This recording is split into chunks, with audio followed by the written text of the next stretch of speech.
بسم اللہ الرحمن الرحیم۔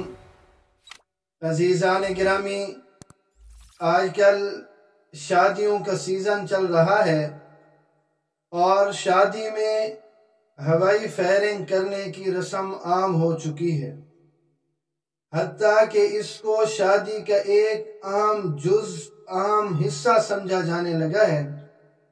حقیقت یہ ہے کہ شادی میں ہوائی فائرنگ کی مروجہ رسم ناجائز اور سراسر گناہ ہے۔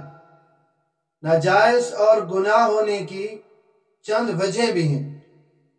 پہلی وجہ یہ ہے کہ شادی میں فائرنگ کی یہ رسم فضول خرچی اور اسراف میں داخل ہے، اور فضول خرچی کرنے والے کو شیطان کا بھائی کہا گیا ہے۔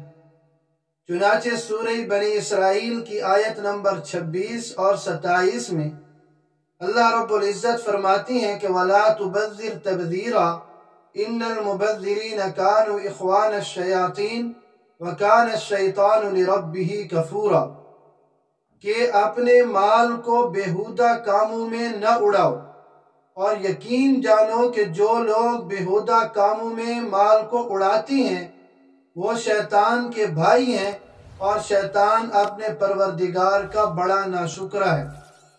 اس آیت سے یہ بات معلوم ہو جاتی ہے کہ فضول خرچی مال کی ناشکری ہے، جس کی وجہ سے یہ فائرنگ بھی مال کی ناشکری میں داخل ہو کر یہ ناجائز اور گناہ بنتی ہے۔ اور دوسری وجہ یہ ہے کہ جہاں شادی میں فائرنگ کرنا قانوناً منع ہو، وہاں قانون کی خلاف ورزی کا گناہ بھی لازم آتا ہے، کیونکہ یہ مصلحت عامہ کی بنا پر بنائے گئے قانون کی پاسداری کرنا شرعی طور پر واجب ہوتا ہے۔